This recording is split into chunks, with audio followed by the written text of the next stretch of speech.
Si quieres pasar, te ofrezco mi mano que tendida en amistad.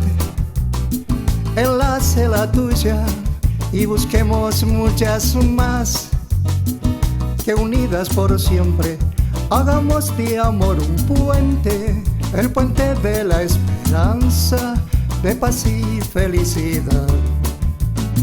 Si quieres pasar, ¿qué tal? Bienvenidos. Como siempre, te aparecen frases hechas, ya repetidas, remanidas, pero es una absoluta verdad. El placer que nos da reencontrarnos a través de la pantalla de TV o Canal 2, de Supercanal, o la forma que elija para que podamos comunicarnos con este puente que propicia eso, precisamente el diálogo con gente que se desarrolla y desenvuelve en diferentes ámbitos. En esta ocasión, el de la salud. Pero vamos por parte. Estamos en el restaurante Terrazas del Lago del prestigioso Club Mendoza de Regatas, con el trabajo profesional de Eduardo, de Juan, con las cámaras que justamente permitirán que nuestro programa esté no solo en Mendoza, sino en gran parte del país, y si se quiere, como siempre decimos, con internet, en el mundo entero, si se quiere. Nuestro agradecimiento al Servicio Gastronómico de Santos y a este personal que tan amablemente nos atiende siempre que estamos aquí. Digo que este programa tiene a profesionales de la salud. Por un lado, ustedes ya lo conocen, al prestigioso médico cardiólogo, doctor José Lodovico Palma, quien es presidente del Círculo Médico de Mendoza, que además, por su intermedio y su gentileza, podemos dialogar con el doctor Jorge Arroyo, médico terapista. En realidad me voy a quedar corto, es terapista, también es cardiólogo, sí, médico clínico y algo más que va a agregar él. A ambos les doy la más cordial bienvenida. Gracias por estar. Muchas gracias por la invitación. Muchas gracias. Saben que en una previa, esto el público, creo que los que nos conocen ya a lo largo de 9 años, saben que este es un programa que no tiene libreto, no tiene guión, dejamos que fluya. Y creo que en eso radica de alguna manera, llamémosle humildemente, el éxito, la aceptación por parte del público, porque dejamos que fluya, acá no se está estructurando nada, y de esta manera sencilla llegamos a nuestro público. Estaba pensando, sin libreto alguno, porque escuchaba una nota que se le hizo, no sé qué le importa en qué lugar del país, ¿no? A un colega de ustedes, a un médico, y dijo más o menos algo así como, y no me aplaudan más, no me aplaudan más, no me canten, no, reconózcanos de otra manera, ¿sí? Porque entre nosotros también hay gente que está muriendo, porque entre nosotros hay gente que no llega a pagar sus cuentas, porque entre nosotros también hay gente que vive muy mal porque no tenemos el reconocimiento que se debe tener.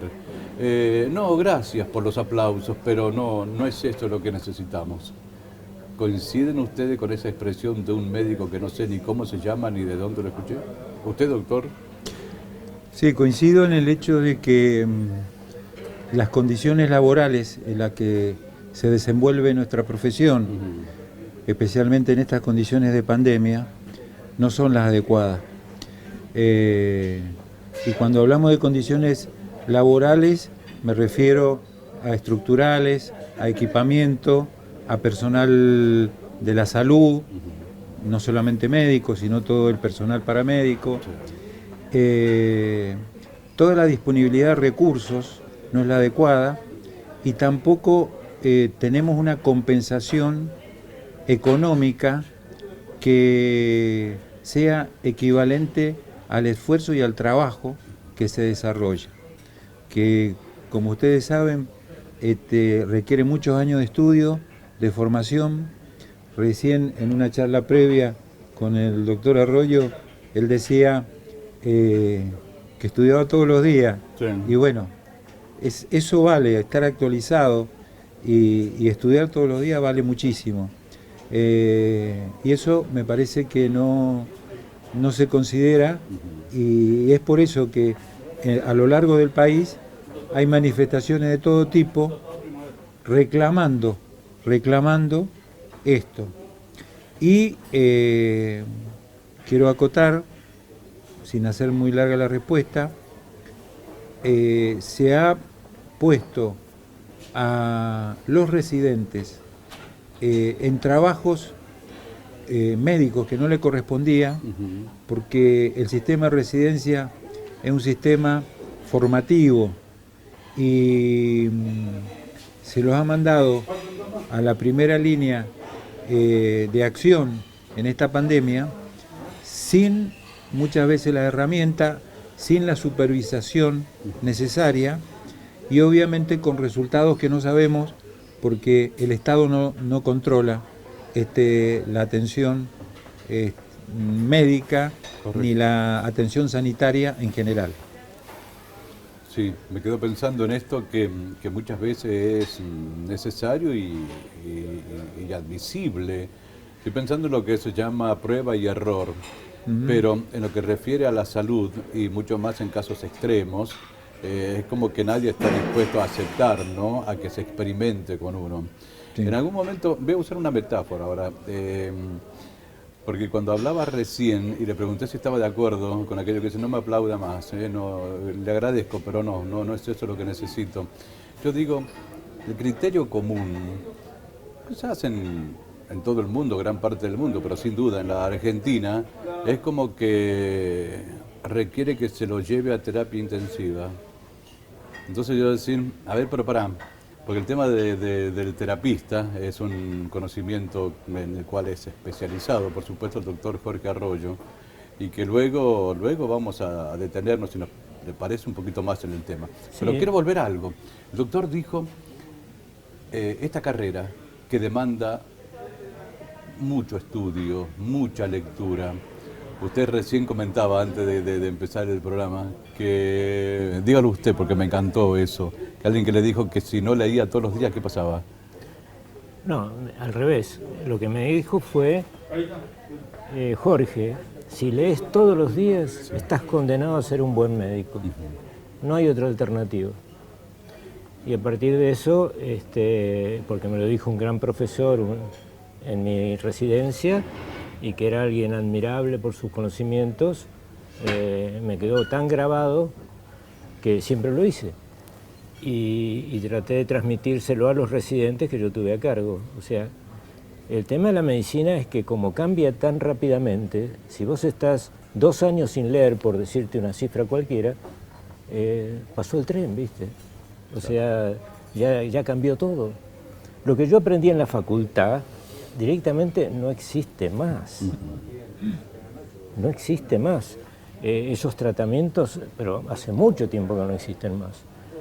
Y entonces, bueno, hay 2 tipos de médicos.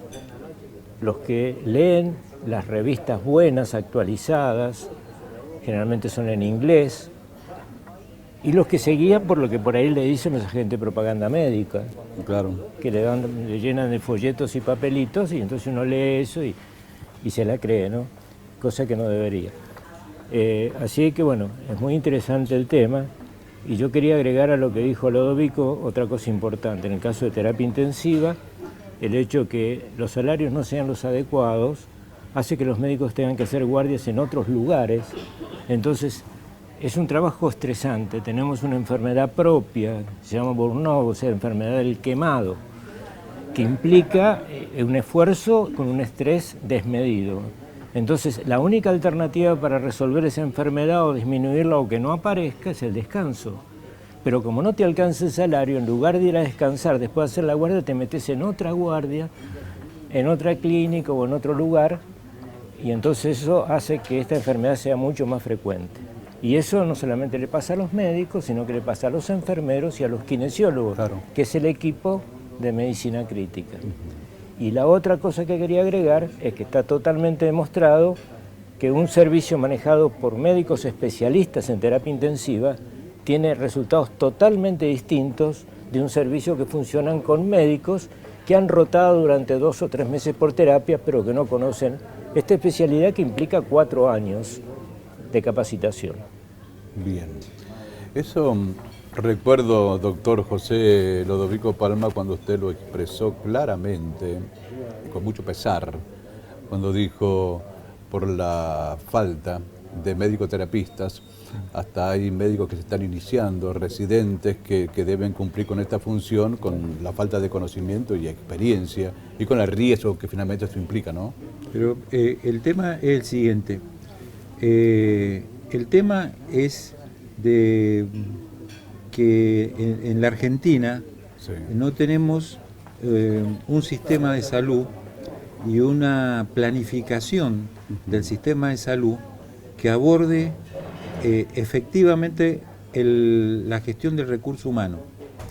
El gobierno debe prever la formación de especialistas en las distintas áreas de acuerdo a las necesidades de la población, y no que exista una superpoblación de especialistas cuando no se necesitan, y en aquellas áreas donde se necesita al médico especialista no se lo forme adecuadamente. Entonces, hay muchas especialidades donde prácticamente ni se presentan a los exámenes de residencia y los cargos quedan vacantes. Ajá. ¿Por qué? Porque la especialidad no tiene incentivos. No tiene incentivos económicos, no tiene incentivos de una carrera médica, no tiene incentivos de estar en un servicio de excelencia. ¿Es el caso del terapista? El caso del terapista, Sí, exactamente, sí lo claro, es. sin duda. Pero así como el terapista, podemos hablar, por ejemplo, de los neonatólogos, anatomopatólogos, médicos de familia. Bueno, hay muchas especialidades de que no están convenientemente compensadas, las condiciones laborales no son las ideales, terminan a los 10, 15 años, como dijo el doctor, con un estrés crónico absoluto, con secuelas físicas, psíquicas, y estas cosas se deben ser planificadas por el gobierno. Debe haber un programa de recursos humanos adecuado que corrija todas estas falencias. Correcto. Ese programa no existe. No existe. Si vos considerás, o por lo menos yo la considero la terapia intensiva como una especialidad insalubre, por lo que acabamos de decir, tendría que tener vacaciones mayores, menores horas de trabajo y jubilación precoz, porque es una especialidad insalubre. Se entiende, sí. Sin embargo, no es así, para nada. Se está planeando ahora desde SATI, hay una candidata que lo está planeando, que es la que va a ir ahora a elecciones, que los médicos terapistas hagan guardia hasta los 50 años, cosa que me parece totalmente correcta, no más de allí. ¿Y qué hacen a partir de allí? Bueno, como están muy bien capacitados, pueden hacer apoyos en otras áreas, hacer investigación, por ejemplo, y hacer apoyo crítico en el hospital, como en sistemas tipo móviles, o sea que esos médicos están disponibles. Hay un paciente que se está descompensando, va a este médico que no está haciendo guardia, está en el hospital, pero tiene el conocimiento para manejar esa situación, para no esperar que el paciente haga el paro cardíaco para traerlo corriendo a terapia y todo eso. O sea, se pueden llegar a prevenir cosas con gente que conoce cómo hacerlo. O sea que los médicos terapistas dejan de hacer guardia a los 50 años por una cuestión de salud, pero pueden cumplir tareas muy importantes en el hospital, en otras áreas, no solamente en terapia intensiva. Pueden hacer docencia, pueden hacer investigación, pueden hacer tareas administrativas. Es decir, hay una serie de tareas que pueden hacer. Especialidades acordes a terapia. O sea, también, claro. Neumonología crítica, endocrinología crítica, o sea, hay una serie de gastroenterología crítica, ¿no es cierto? Dentro de estas especialidades hay etapas críticas y etapas de consultorio. No sé si me explico. Para esas críticas, que cuando el paciente se descompensa, un médico formado en terapia intensiva y que haga la subespecialidad de neumonología o de endoscopías, por ejemplo, los pacientes que tienen varices esofágicas que se rompen, que son cosas dramáticas, bueno, eso no lo hace cualquier gastroenterólogo. He tenido experiencia que llegaban los gastroenterólogos al central y cuando el tipo estaba sangrando, esperá que sangre para meterme con el tubo porque no veo nada, y le digo, escúchame, te llamo justamente para parar la hemorragia, claro. no para que vengas después no te necesito. Claro. Entonces, para meterse en esas circunstancias que son realmente dramáticas, porque el paciente está sangrando activamente, hay que meterse con el aparato y parar la hemorragia, Sí. hay que estar capacitado. Indudablemente. Y te tiene que gustar la medicina crítica. Y yo creo que ahora la mayor parte de los médicos que hacen medicina crítica son típicamente vocacionales, porque si lo analizás por lo que decía él, por lo que se cobra, por el estrés que uno sufre y por la situación laboral que tiene, nadie haría terapia intensiva prácticamente. Sin embargo, hay muchos médicos que la siguen haciendo porque, y yo la hice durante tanto tiempo, es apasionante. Pesa más la vocación. Es apasionante. Yo muchas veces he comentado que es muy difícil transmitir lo que significa salvar una vida, que uno sabe que si usted no hubiera estado en ese momento y hubiera hecho lo que hizo, esa persona hubiera muerto. Claro. Es una cosa que no, es un sentimiento muy especial y que bueno, es una de las cosas más importantes de terapia, que yo creo que son dos.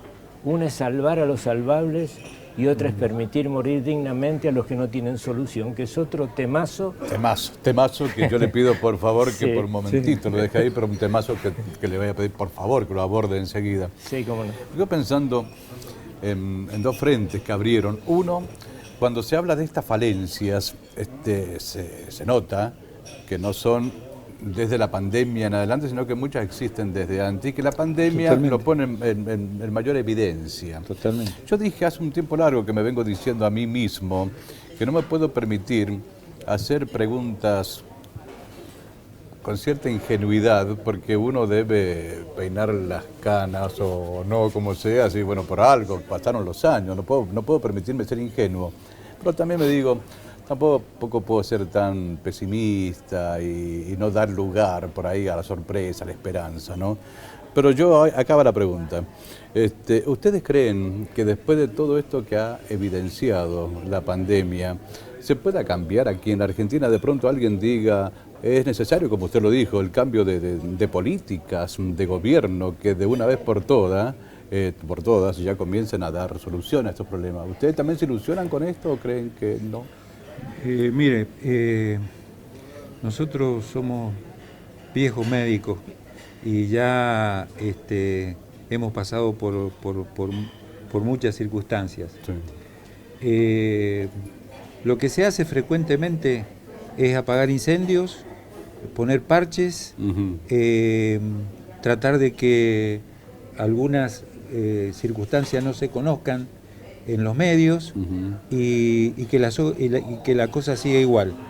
Pero no hay una política de Estado en salud, claro, donde intervengan todos los actores sanitarios, todos los actores. Sí. Eso no existe.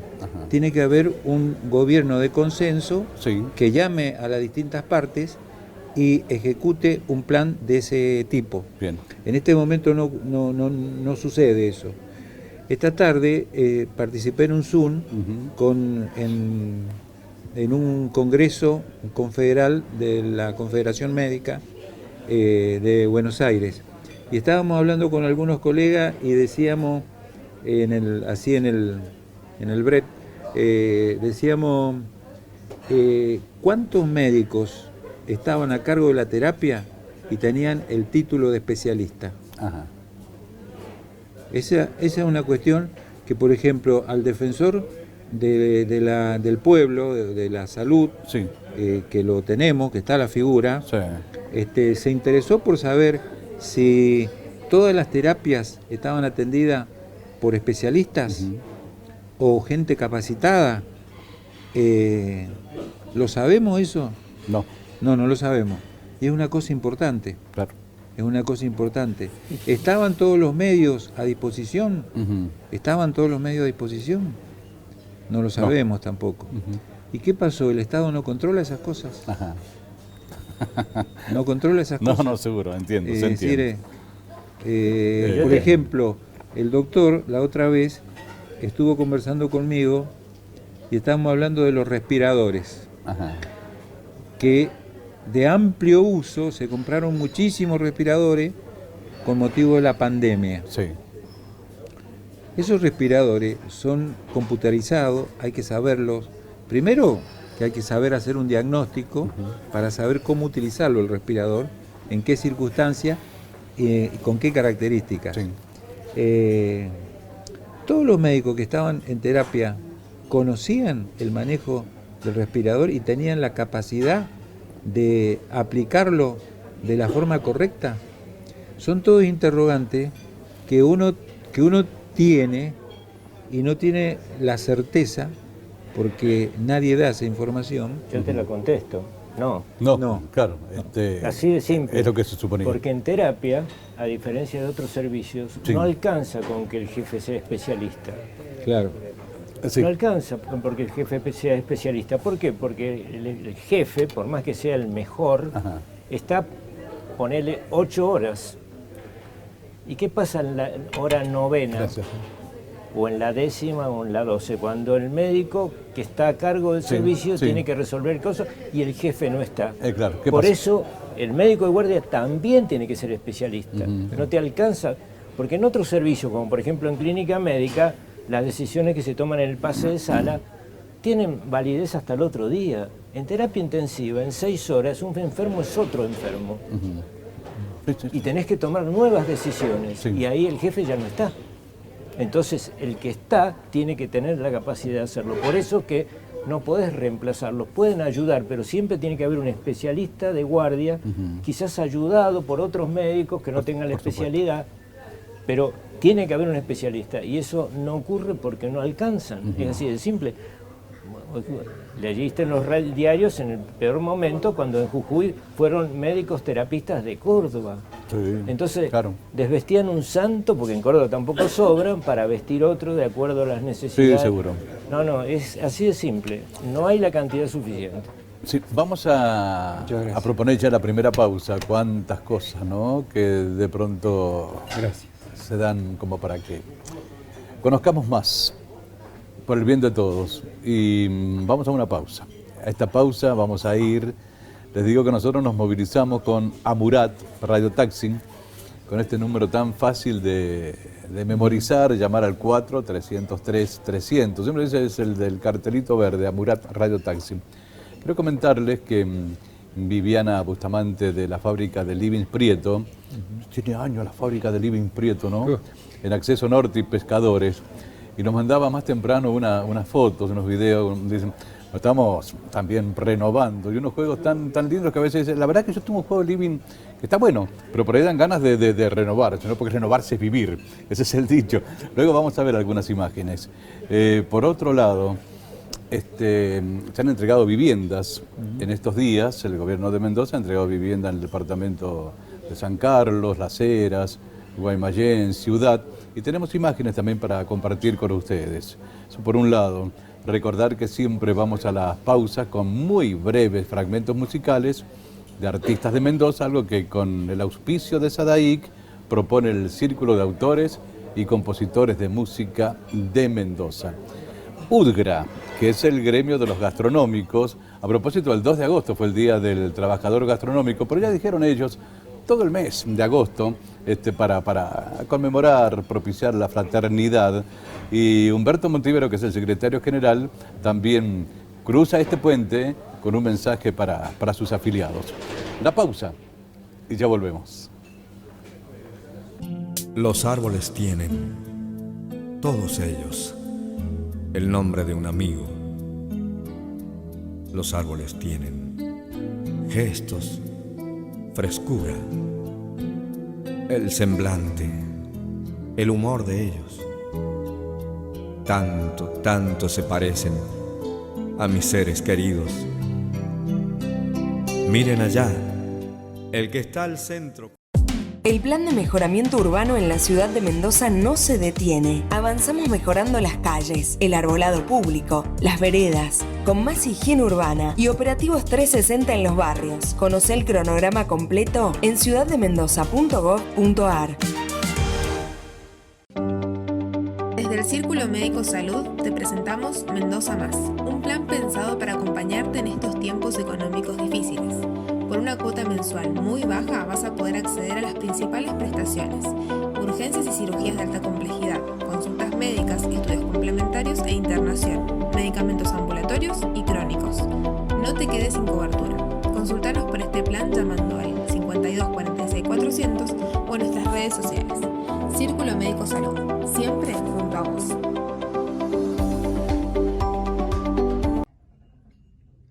Queridos compañeros, seguimos festejando nuestro mes, el Día de Trabajadores Gastronómicos. Participá en las redes, que todavía nos quedan 2 sorteos y se viene la moto para ustedes. ¡Feliz día! Agosto es el mes del trabajador hotelero gastronómico y desde el sindicato queremos festejarlo y tenemos muchos regalos para vos. Durante todo el mes vamos a sortear motos, bicicletas, escapadas, cenas y muchos premios más. Participa enviando tus datos al número de WhatsApp 2615-370164. Repito, 2615-370164. Seguí el cronograma de sorteos en Facebook e Instagram de UTGRA. UTGRA Seccional Mendoza, Montivero Conducción.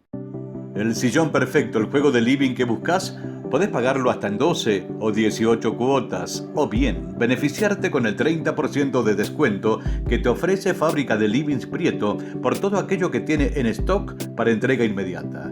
Fábrica de Livings Prieto, Acceso Norte y Pescadores Las Heras, teléfono 430-6559. Es un lugar distinto y es único. Forma parte de las postales de Mendoza, como el parque, como el lago. En el Club Mendoza de Regatas está el restaurante Terrazas del Lago, con el reconocido servicio gastronómico de Santos. Amurat Radio Taxi, casi 50 años llevándote a tus destinos. Unidades totalmente equipadas con los protocolos de seguridad para tu tranquilidad. Sistema de abonados. Amurat Radio Taxi, 4303-300. Sadaic acompaña en el puente a los artistas locales. Si deseas comunicarte con el Círculo de Autores y Compositores de Música de Mendoza, el contacto es 261-555-3760. En SBS Librería vas a encontrar todos los libros que estás buscando. Tenemos varias promos bancarias y también ahora 3. Vení a Sarmiento 234 de Ciudad a disfrutar del próximo libro que vas a leer, porque con libros es mejor. SBS Librería Internacional, con libros es mejor. El gobierno de Mendoza presentó un plan de vivienda para que más familias puedan acceder a la casa propia. Con las líneas Mejoro mi casa, IPV mi casa y Construyo mi casa, los beneficiarios podrán finalizar o ampliar su casa, acceder a una nueva o construirla con ahorro previo. Con estas medidas, a través del Instituto Provincial de la Vivienda, se prevé que en los próximos 2 años y medio, alrededor de 3.400 familias mendocinas alcancen una solución a diversas necesidades habitacionales. Para mayor información, ingresá a www.ipvmendoza.gov.ar. Acariciando el cielo. Ese es mi hermano Carlos. Cantaba con vehemencia, con alegría, como un álamo joven. Su voz es la semilla sembrada allá en mi pueblo. Lo siento en las acequias, volverse luz, tonada, tiempo. Ese otro... Bueno, muy bien, continuamos. Estuve a punto de decirlo, pero lo digo siempre, lo voy a decir otra vez, ¿no? ¡Qué programón! ¿Sí? El de los cortes, ¿no? En los cortes cuando estamos aquí, los temas que se tratan, y ustedes dirán, pero no sea egoísta, hombre, algo puede compartir. Estaba pensando, ¿quién no? Alguna vez al saber que un familiar, un amigo, alguien conocido de pronto y le dicen, ¿sabes quién está internado? Y entonces uno, no me digas, ¿y cómo está? Está en terapia intensiva. Y ya como si terapia intensiva fuese la sala, ¿no? Previa a donde después hay que despedirlo para siempre. Y no siempre es así. Pero, qué mejor que el doctor, terapista, para que nos diga por qué impresiona tanto eso de estar en terapia intensiva y después la alegría de decir, lo pasaron a sala común. ¿Qué pasa? Bueno, es muy importante dejar aclarado aquí cuáles son los pacientes potenciales para pasar a terapia intensiva. Los pacientes para terapia intensiva son los pacientes graves pero recuperables. Reitero, recuperables. Antes que existieran los servicios de terapia intensiva, todos esos pacientes se morían. 100% de esos pacientes estaban muertos. En este momento la terapia intensiva salva el 70% de esos pacientes, graves y recuperables. Y la otra gran cosa que hacen las terapias intensivas bien llevadas es permitir morir dignamente al 30% restante. Esas son las dos funciones más importantes de un médico terapista. Salvar a todos los que puede, que son por estadística el 70, sí, los recuperables, sí, y los que se ve por la evolución que no tienen solución, permitirles morir dignamente. Esto que digo así en pocas palabras es una cosa muy importante y muchas veces muy difícil de llevar a cabo. Bien, vamos por partes, porque en principio los recuperables, dijo que en algún momento antes los que no iban a terapia intensiva fallecían todos. De pronto lo de terapia intensiva podemos hablar de un 70% de gente que tenga una evolución favorable, ¿cierto? Lo que nos lleva a pensar forzosamente que en terapia intensiva no solo hay instrumental, sino que hay un recurso humano en el que están hablando ustedes desde que empezamos el programa, imprescindible, ¿sí? Eso queda clarísimo. Cuando dice lo otro es cuando ya no estaremos quizá ante casos de los llamados recuperables, permitirle una muerte digna. ¿Se puede explayar un poquito en eso? ¿Cómo es eso de la muerte digna? Sí. Una muerte digna es una muerte que de alguna manera cumple las voluntades del paciente. Muchos pacientes en su casa, en almuerzos, en cenas, en reuniones, porque algún amigo ha ido a terapia o algún familiar, dicen, yo no quiero ir a terapia intensiva, si a mí me llega a pasar esto, no me lleven a terapia intensiva. El tema de respetar la voluntad del paciente es una cosa que los médicos, o por lo menos yo no voy a hablar de los médicos en general, sino voy a hablar de mí, tardé bastante en entender. Yo creía que yo, porque así me habían enseñado en la facultad, tenía la obligación de salvar a todo el mundo. Incluso ir contra la voluntad del paciente si la medicina me decía que eso era lo correcto. Yo era los que cuando fui residente, a los testigos de Jehová, que es una religión que no acepta transfusiones de sangre, ante una hemorragia masiva, y más si eran jóvenes, yo los llevaba a un quirófano, los transfundía, nadie me veía, y los traía y me sentía un héroe. Tardé bastante en entender la importancia de respetar las creencias de los demás, y cuando hablo de la importancia de respetar la creencia de los demás es cuando las creencias no coinciden con la mía, porque si coinciden con la mía no estoy respetando nada, finalmente es mi propia opinión. Qué interesante lo que dice, claro. Sí. Entonces, lo aprendí, me lo enseñaron y traté de transmitirlo. Y entonces, volviendo al tema de muerte digna, es respetar la voluntad del paciente, aunque lo que el paciente proponga vaya contra lo que la medicina dice que habría que hacer en ese momento. Y eso no es fácil.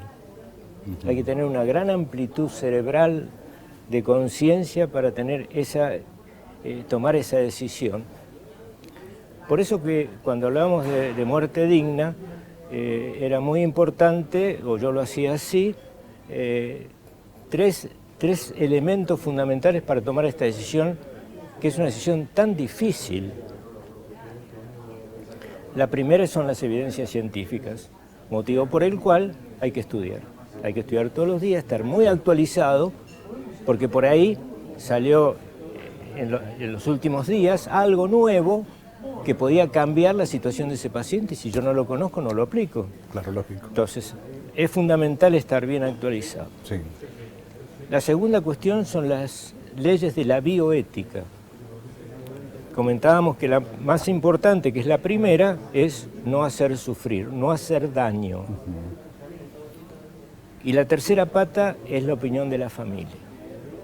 con la cual el jefe del servicio tiene que hablar todos los días porque esto cambia minuto a minuto. Un paciente de terapia intensiva es un paciente por definición inestable, a diferencia de otros servicios donde los pacientes se mantienen por días más o menos en el mismo estado. Sí. Y bueno, uno habla y yo siempre le preguntaba a los familiares hasta dónde querían seguir cuando yo sabía, porque también se lo transmitía, que lamentablemente el paciente no respondía a los tratamientos establecidos y que desde el punto de vista médico no tenía solución. ¿Hasta dónde quieren seguir? Al principio, en general, los familiares te dicen, doctor, siga todo lo que sea porque puede ocurrir un milagro, puede pasar algo, no sé, yo tengo fe, yo creo, qué sé yo. Perfecto, seguimos. Sí.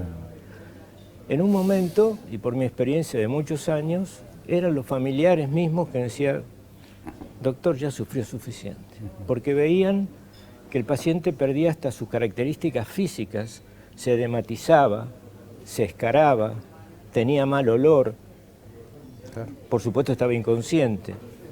O sea, como que perdía ese vínculo con el paciente que si bien lo seguían queriendo, veían que se iba deteriorando, que iba perdiendo dignidad. Dignidad, esta es la palabra. Porque mi opinión y la de muchas personas es que la dignidad es más importante que la vida misma. O sea, vivir sin dignidad no tiene mucho sentido. Cuando el familiar entendían eso, ahí se tomaba la decisión de, bueno, hasta acá llegamos, no seguimos incrementando el apoyo tecnológico, llegamos hasta acá, seguimos con lo que hicimos hasta ahora, no agregamos nada más y la misma enfermedad termina con el paciente, obviamente. En cambio, si yo usara toda la tecnología de que disponía en terapia, podía prolongar eso un mes o más tiempo, no solucionar el problema, hacía sufrir al paciente, hacía sufrir a la familia, gastaba mucho dinero, porque, ojo, las necesidades en salud son infinitas, pero los recursos son limitados. Claro. Es un detalle a tener en cuenta. Por eso es que hay que saber administrar los recursos y utilizar recursos en pacientes que uno ya sabe que son terminales y que no tienen solución, y que después esos recursos no los vas a tener para pacientes que sí tienen alternativas.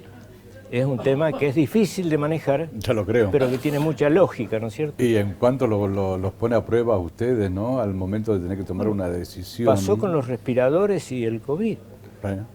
Por ahí no había respiradores y vos tenías que elegir a ver ¿A quién le ponemos el respirador? ¿A quién se lo ponemos? Durísimo. Quedo pensando en eso cuando hay que tomar una decisión. Y como bien lo dijo, doctor, no va a ser no es por subestimar a nadie, ¿no? Pero no será el enfermero ni nadie que le vaya a decir al familiar cómo evoluciona o no el paciente, y sale usted a decirle. Y cuando de pronto que decida la familia, y cuántas veces se da en la familia, no hablemos de una familia muy numerosa, a lo mejor 2 hermanos nada más y que entre ellos 2 no se ponen de acuerdo, ¿no?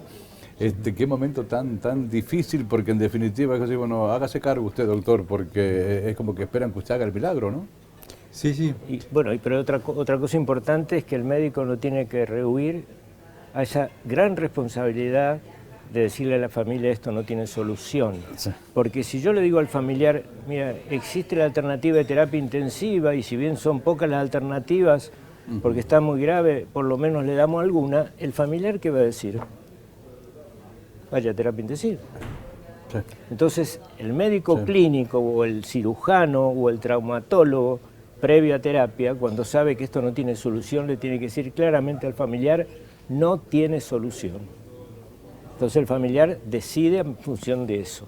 Pero si le dice, mire, está muy grave, pero por ahí en terapia se puede llegar a salvar, el familiar va a apoyar la salida, la pasada. Exactamente, aunque el paciente haya manifestado claramente que no quería ir a terapia. Sí, sí. ¿Me ha pasado? Sí, hay un tema importante que es el hecho de mantener al paciente cuando está lúcido. En los casos de terapia intensiva hay muchos que no lo están, pues están intubados, están con respirador, etcétera. Pero mantener a la familia informada del pronóstico de la enfermedad, de los tratamientos, de las condiciones que va a tener, el éxito que va a tener el tratamiento o no va a tener. Eso es fundamental. Y recién en la pausa estábamos hablando de lo interesante que ante decisiones difíciles intervengan los comités de ética de los hospitales, donde se supone que hay especialistas en bioética que por allí dan su opinión sobre terapéuticas complejas que por allí son polémicas entre los mismos profesionales y entre los familiares o el entorno del paciente. Ajá. ¿Y esto existe? Existe, ¿En la mayoría de los hospitales sí, existe? Sí. Existen, hay un comité a nivel provincial que funciona, pero no en todos los hospitales existe. Claro, a esto me refiero. No. Y, claro. Eso es útil para enfermedades prolongadas con tratamientos conflictivos, porque como todo tribunal de bioético, cualquier otra comisión es burocrática y lenta en las resoluciones. O sea, vos le planteás el caso y no te lo responden a las 2 horas, te lo responden a la semana. Entonces, generalmente en los casos de terapia intensiva, donde la cuestión es mucho más rápida, no es que uno no quiera consultar, pero cuando ellos ya te dan su opinión, el paciente ya se murió o se salvó. ¿Entiendes? Entonces, sí. Entendí. Es una pregunta y la respuesta de ustedes les voy a pedir que nos deje, más allá que el público pueda decir, no, vamos un poco más, pero yo les pedí que la respuesta de ustedes quede nada más que como en el umbral de un tema que yo sé que es fuerte y que merece un tratamiento quizás más en detalle. Se habla de muerte digna. Yo creo que muchos de nosotros, por ahí decimos al familiar más cercano, ¿no? En el caso cuando uno es casado, después el esposo, ¿no? No, si ves que en algún momento se complica seriamente mi salud, no permitas que me convierta en una miseria humana. Decir a los médicos en algún momento, pónganle fin, que es mi voluntad, ¿no? Hablamos de muerte digna. No es lo mismo que eutanasia, ¿cierto? ¿La eutanasia existe en la Argentina? ¿Ya está? No existe. ¿Se ha tratado alguna vez con un proyecto de ley? Pero hay proyectos de ley, pero todavía no han sido aprobados, pero la eutanasia funciona en 10 países. Y bueno, es una ley que yo creo que es necesaria que exista también en este país, porque el concepto es que esa ley no tiene obligación de usarla nadie que no quiera. Claro. El tema es el que quiere el tema de la eutanasia porque ve que su vida perdió dignidad, tenga el derecho a hacerlo. Eso es lo único que se pide. Y bueno, y yo digo, como ya se ha tratado, y de hecho ya es ley, aprobada todo, reglamentado todo lo que es el aborto, ¿no? En algún momento supongo que también se pueda llegar a tratar esto. Pero no quiero comprometerlo más en el tema porque me parece que es algo que muchos pensamos, pero que es muy serio y no como para tratarlo así al pasar. Por eso dije, lo vamos a dejar en el umbral. También tenemos que convenir de que hay mucha gente que entra a terapia y tiene buen pronóstico. Es decir, que entra solamente para un control, para que curse una determinada etapa de la enfermedad y no tenga complicaciones. Y si aparece una complicación, ahí actúa la terapia. Por ejemplo, las cirugías. Por ejemplo, una cirugía, claro, correcto. Un infarto que dice, bueno, va a estar unos días en terapia para ver si nos hace lo que llamamos falla de bomba, insuficiencia cardíaca, o una arritmia, una cuestión así. ¿Sí? No significa que el que vaya a terapia directamente esté desahuciado. Qué bueno que lo diga. No, obviamente. Es decir, hay muchas patologías que pasan por terapia para tener la máxima precaución de que la evolución de la enfermedad sea satisfactoria. Y si hay alguna complicación, que tenga el tratamiento adecuado. Correcto. Hay una cosa que quiero agregar que creo que es muy importante y no lo hablamos, que es lo que se llama medicina paliativa. Hablando de pacientes terminales. Entonces, un paciente terminal, tenés 2 alternativas. Una es mandarlo a terapia, que no corresponde, ya dijimos por qué, y otra es atenderlo o en el hospital o incluso en su casa con un equipo de medicina paliativa que le quita los dolores, le quita las molestias, si tiene insuficiencia respiratoria le hace kinesioterapia, le pone una máscara de oxígeno, en fin, hay un montón de cosas que hace que el paciente pueda fallecer en su casa de una manera, aparte de digna, medianamente cómoda y sin sufrimiento. Eso se encarga la medicina paliativa, que creo que es un gran adelanto. Entonces, no es que el paciente lo mandas a la casa y se va a morir asfixiado y los familiares alrededor, un cuadro dantesco. No, para nada, para nada. La medicina paliativa te soluciona eso y el paciente muere durmiendo, habitualmente en base a productos tipo morfínicos, con una máscara, hidratado y fundamentalmente con sus seres queridos alrededor y en el lugar donde él quiere morir.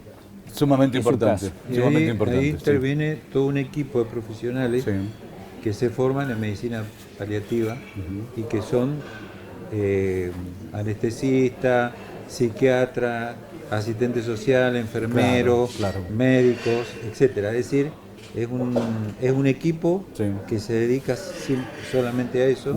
Por eso, y que también trabaja mucho en lo psicológico. Aproximadamente 10 años existe la residencia en medicina paliativa, antes no existía, y bueno, se fueron creando servicios en algunos hospitales y ahora existe la residencia y son una adecuada solución para este tipo de pacientes. Bien, enseguida le voy a comentar algo que me decía, fui a la peluquería, ¿bien?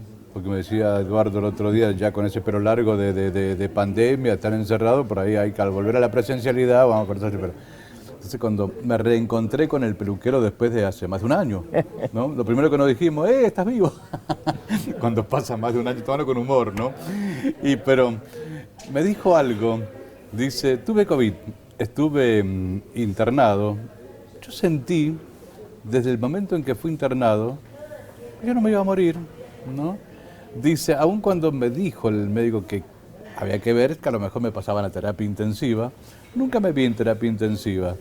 Entonces dice, porque yo creo que se muere el que se tiene que morir. Obviamente me causó gracia esto. Lo dejo ahí, porque esto que parece así tan superficial, quizás requiera, me parece a mí, otra mirada, incluso de la mirada profesional de ustedes, en cuánto influye qué pensamos, cómo nos predisponemos. Porque muchas veces dice, se cuida, no salió a ningún lado, se murió. El otro anda por el mundo entero, por su trabajo, por su función, viaja de acá para allá, no se cuida tanto. Es más, lo mismo en un... No me voy a meter en política, no me voy a meter en política. Y sin embargo no pasó nada. Lo dejo ahí. Vamos a ir a una pausa. Luego volvemos al tramo final del programa. El doctor dice que le encanta leer. Es lindo leer. Y no es lo mismo, además, leer por ahí algo de la compu, donde sea, sino como tener el libro. El doctor lo dijo recién, un montón de cosas lindas. Lo dice Silvia González, de SBS Librería Internacional, que siempre en el puente sugiere, recomienda alguna lectura. Vamos a la pausa, ya volvemos. Buenas noches, Antonio. Gracias por tenerme nuevamente en tu programa. Vamos a arrancar con los recomendados de esta semana. Y no puedo no empezar por Jorge Luis Borges, pero esto no es un libro de él, sino un libro de un estudiante de literatura que lo conoce personalmente en Escocia. Y bueno, viajan juntos hacia los Altos escoceses y ahí conoce a Borges. Y bueno, es una historia hermosa porque cuenta cómo Borges le cambia su estilo de vivir la literatura. La verdad que para aquellos amantes de Borges, este es un libro fascinante, y para aquellos que no lo conocen, es un buen libro para introducirse en cómo piensa una mente tan brillante como la de Jorge Luis Borges. Así que esta es una recomendación muy linda para leer, para aquellos que les gusta la literatura y también para los que no. Seguimos con la primera parte de una trilogía de nuestra conocida Margaret Atwood, una mujer que en la ficción ha hecho grandes cosas y siempre está planteando cuestiones de la sociedad y de los avances tecnológicos y de cómo podría el mundo terminar siendo desolado. Muy interesante esta trilogía porque a través de la ficción ella nos hace reflexionar sobre cómo estamos realmente devastando el planeta y cómo quedaría la humanidad desolada, ¿no? Muy interesante también cómo lo plantea y como les digo, es el primero de 3, así que vamos con este también. Y vamos a finalizar las recomendaciones de hoy con Carlos Ruiz Zafón. Este es un thriller muy interesante porque es de un niño que va con su papá a un lugar misterioso que se llama el Cementerio de los Libros Olvidados. Y ahí escoge un libro que lo va a llevar por un sendero que nunca se imaginó. Y bueno, es un thriller impactante. A aquellos que les gusta el género, bueno, está más que bueno este libro para leer. Así que bueno, estas son las recomendaciones de esta semana. Nos vemos la semana que viene. Se mece como un toro en el viento. Ese es José, mi abuelo, el carpintero. En sus ramas anidan los pájaros de mi infancia y presiento sus relatos teñidos de magia y de misterio. Era un sauce profundo, rumoroso. Lo imagino en las noches frotando.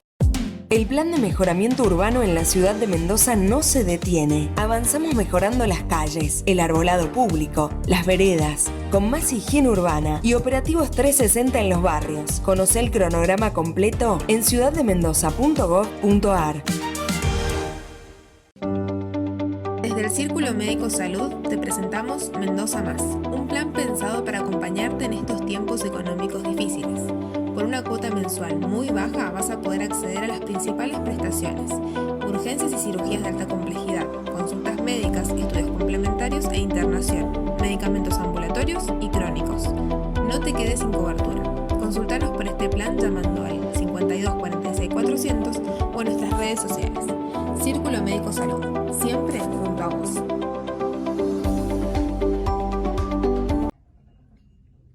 Queridos compañeros, seguimos festejando nuestro mes, el Día de Trabajadores Gastronómicos. Participá en las redes, que todavía nos quedan 2 sorteos y se viene la moto para ustedes. ¡Feliz día!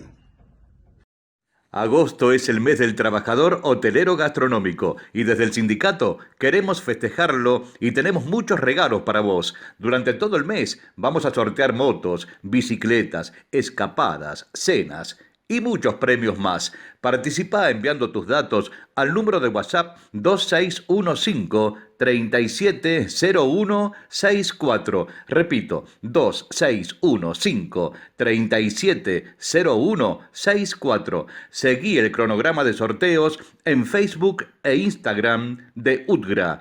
UTGRA Seccional Mendoza, Montivero Conducción.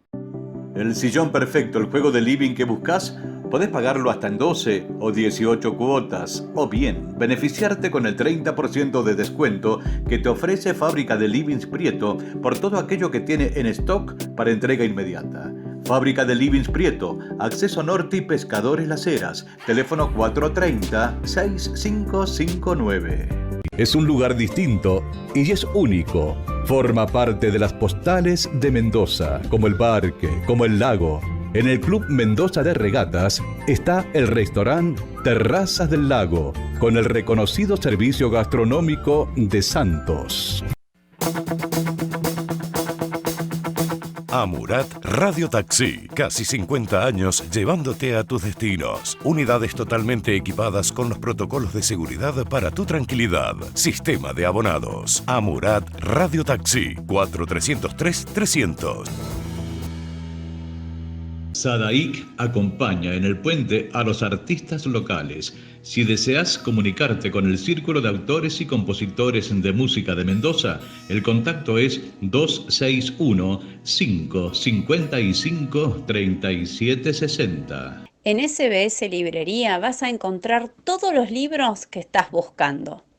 Tenemos varias promos bancarias y también ahora 3. Vení a Sarmiento 234 de Ciudad a disfrutar del próximo libro que vas a leer, porque con libros es mejor. SBS Librería Internacional, con libros es mejor.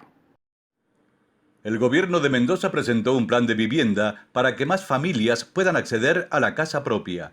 Con las líneas Mejoro mi casa, IPV mi casa y Construyo mi casa, los beneficiarios podrán finalizar o ampliar su casa, acceder a una nueva o construirla con ahorro previo. Con estas medidas, a través del Instituto Provincial de la Vivienda, se prevé que en los próximos 2 años y medio, alrededor de 3.400 familias mendocinas alcancen una solución a diversas necesidades habitacionales. Para mayor información, ingresa a www.ipbmendoza.gov.ar. Las estrellas de plata con sus cuentos. Y aquel otro, que ríe como una gota de agua, besa las madrugadas con su mate amargo. Ese es Pancho. Pancho, mi buen amigo, mi leal amigo. Era como un árbol de naranjos. Tenía sus espinas, pero era dulce. Bueno, muy bien, tramo final para el programa de esta semana. A veces hace una pregunta uno y hasta podía replanteársela, reformulársela, ¿no? Qué pregunta tonta, o no, porque la verdad muchas veces decimos que influye muchísimo la cuestión anímica, ¿no? De sentir, no, yo de esta voy a salir bien. Y ya hay otros que sienten la verdad que si yo me llego a contagiar, yo seguro que no la cuento más, ¿eh? No. Pero que dije antes, que me encontré con una persona que dijo, yo entré al hospital, daba por hecho que no llegaría a terapia intensiva, que no se iba a agravar mi caso y aquí estoy, la puedo contar bien. ¿Usted qué me dice al respecto? Bueno, hay dos respuestas. Sí. Lo primero que dijiste es así. Los optimistas tienen mejor sistema inmunológico que los pesimistas. Bien, Eso bien. está demostrado. Bien. Los linfocitos de los pesimistas están deprimidos, como el paciente, Ajá. y actúan en consecuencia. Bien. Ese es un aspecto. Y el otro aspecto que es muy importante tratar, creo yo, es el tema de la incertidumbre. Al ser humano le cuesta mucho aceptar la incertidumbre, o sea, la duda de lo que va a pasar mañana o lo que le va a pasar a él o a sus familiares. Y a partir de esa duda que es ancestral, surgieron muchas cosas que trataron de resolverla, porque es una necesidad psicológica del ser humano, saber qué va a pasar mañana. Entre esas cosas podemos nombrar desde el horóscopo, las cartas astrales, el tarot y el inicio de las religiones. Las religiones tienen mucho que ver con esto, porque las religiones te dicen, si vos haces determinadas cosas vas a tener determinados resultados. Y eso al ser humano le da tranquilidad, independientemente que sea o no verdad. Pero necesita eso. Y si no existiera esa religión, inventaría otra. Él necesita que le den pautas o actitudes que le den la seguridad que en realidad no existe. La vida es incertidumbre. Siempre va a ser incertidumbre. ¿Qué aporta la medicina? Mejora los porcentajes. Mejora los porcentajes, o sea, sin duda tiene importancia, porque si no, la medicina no tendría sentido. Si vos te vas a morir igual porque está... Claro, de la ciencia uno espera certidumbre. Exactamente. Pero la medicina mejora mucho los porcentajes, ajá, pero no elimina la incertidumbre, porque la medicina no es 100% en ningún paciente. O sea, un mismo tratamiento para la misma enfermedad, en uno funciona y en otro puede no funcionar. ¿Eso incluye la vacuna, doctor, ahora? Las vacunas son un gran avance, una cosa importante que ha hecho incluso desaparecer enfermedades como la viruela, sí, como el tétano. Prácticamente el tipo que se vacuna no tienen tétano. Yo, tétano, no sé si vos lo has visto, yo vi uno cuando fui residente y nunca más vi un tétano. La rabia... La hermana de un médico en el italiano, de un residente. Mirá vos. ¿Así? Sí. O sea que yo creo que tétano quirúrgico. Las vacunas junto con la anestesia, imagínate lo que era antes una cirugía sin anestesia. Sí, claro. El lavado de manos, qué cosa importante, los antibióticos, son cosas que han resuelto El lavado muchísimas de manos cosas. cambió la historia de la medicina. Exacto. Una cosa tan simple. Pero nunca hizo desaparecer la incertidumbre porque, insisto, hay pacientes que responden y pacientes que no responden. Obviamente, ¿cuál es el tema importante? Que de 100 pacientes, 90 o 95 responden, pero hay 5 que no responden. Y no se sabe por qué no responden. Y ahí entra el tema de la incertidumbre, que con el conocimiento va disminuyendo. Claro. Porque el conocimiento va quitando áreas grises o áreas oscuras y va clarificando, va quitando elementos de incertidumbre, pero nunca va a desaparecer totalmente la incertidumbre.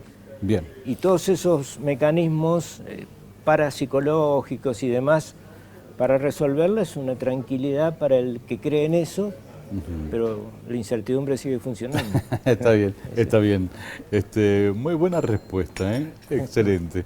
Pero además en esto que nos deja bien, en la importancia de ser optimista o no serlo, ¿no? En extremo pesimista. Doctor José Lodovico Palma, este programa no da premios. No hemos instituido aún, podríamos poner después el puente, ¿no? Qué sé yo, no digo de oro, pero algo parecido. Como para reconocer a personas valiosas que con su participación sirven a la comunidad desde lo suyo. En realidad todos somos útiles en algo, ¿no? Pero en el caso, volviendo al caso del doctor José Lodovico Palma, como médico comprometido, no siempre ha hablado de medicina, en otras ocasiones ha hablado hasta de su vida familiar, de cómo empezó el estudio, cuando venía desde la consulta, y muchas cosas que, como decíamos también en algún momento dado, alguien escucha, no sé si llega a servir como un modelo, pero hay cosas que no se olvidan, ¿cierto? Y que por ahí pueden ser como para seguir esos ejemplos. Con esto le agradezco su participación como presidente del Círculo Médico de Mendoza, que siempre trae profesionales calificados, que nos instruyen y que indudablemente le prestan un gran servicio a nuestra comunidad. De modo que creo que nos quedan algunos minutitos para el cierre. Le pido a usted que diga lo que quiera. Bueno, digamos como conclusión de todas estas reflexiones que hemos hecho, yo creo que la primera parte se refirió básicamente a las condiciones laborales en que estamos trabajando los médicos. Sí.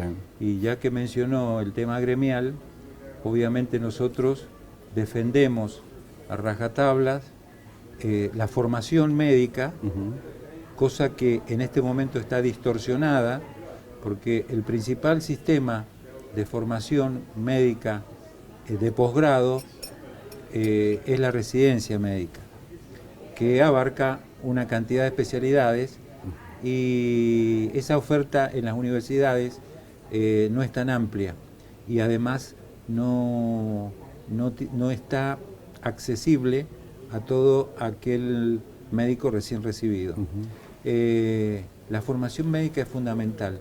Entonces yo creo que el Estado, es decir, todos los componentes del Estado deben poner atención en el recurso humano en salud, cuidar el recurso humano en salud, formarlo, mejorarle las condiciones de trabajo y por lo menos que sean retribuidos con honorarios y salarios dignos, que le permitan vivir con tranquilidad, que le permitan especializarse, estudiar y poder ser útil a la sociedad desde un aspecto de plenitud espiritual, psicológica y física, y no que estén trabajando bajo condiciones de estrés permanente. Perfecto, muchas gracias.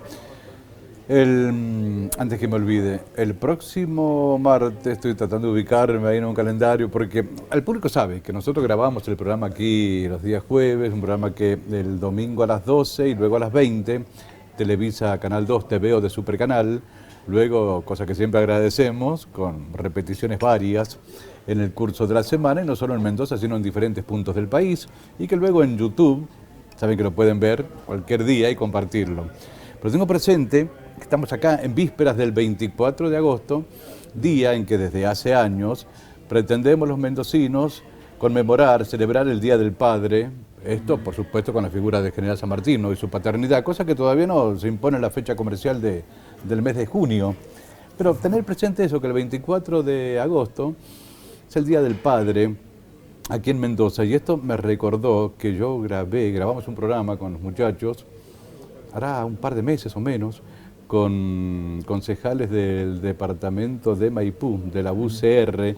¿Sabes lo lindo que se puso ese programa? Porque uno de ellos, el doctor Sergio Dragoni, participó acompañado por su padre recordando vivencias de la orquesta de los Mancifesta, la actuación de Antonio Tormo, y terminamos hablando de pan casero, de sopa y pilla y de cuantas cosas que nos tienen como miembros de una misma comunidad, y a veces hasta con recuerdos de mis viejos, de mis abuelos y cosas así.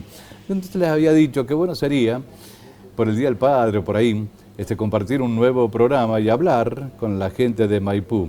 Y les decía más temprano, ¿les parece que el jueves próximo? Pero con todo gusto, por eso lo adelanto. El próximo programa vamos a compartirlo con Gladys Sánchez y con el doctor Sergio Dragoni. Ambos actualmente son concejales por el bloque de la UCR de Maipú. Sí, seguramente hablaremos de política, pero le prometo que también de otras cosas que nos gustan. Doctores, llegamos al final. Doctor Jorge Arroyo, ha sido un gusto conocerlo. Igualmente. Espero que volvamos a reencontrarnos. Depende de él. Sí. Doctor José Ludovico Palma, como siempre, mi respeto, mi aprecio por usted y gracias por todo. Muy agradecido y la hemos pasado fenómeno. Bueno, me alegro mucho. Muchas gracias. Bueno, nos quedó por lo menos para un brindis simbólico. Perfecto. Más que nada para poder brindar con la audiencia, este público que gracias a Dios nos acepta y según dice es un público numeroso. ¿Sí? ¿Brindamos? ¿Salud? Sí, salud. salud. Salud por ustedes también, gracias por Gracias. todo. Hasta el próximo encuentro. Gracias por la invitación. Salud. Dulce, tierno, bueno. El aroma que está sobre la izquierda, ese es Fernando, mi padre. Él era así, pensativo, sereno como son los pintores en los pueblos, que han resignado los mejores sueños para ser buenos padres y de los viejos, grandes compañeros. Ya la luna está sobre el nogal y yo les cuento que a ese lo he nombrado Yupanqui,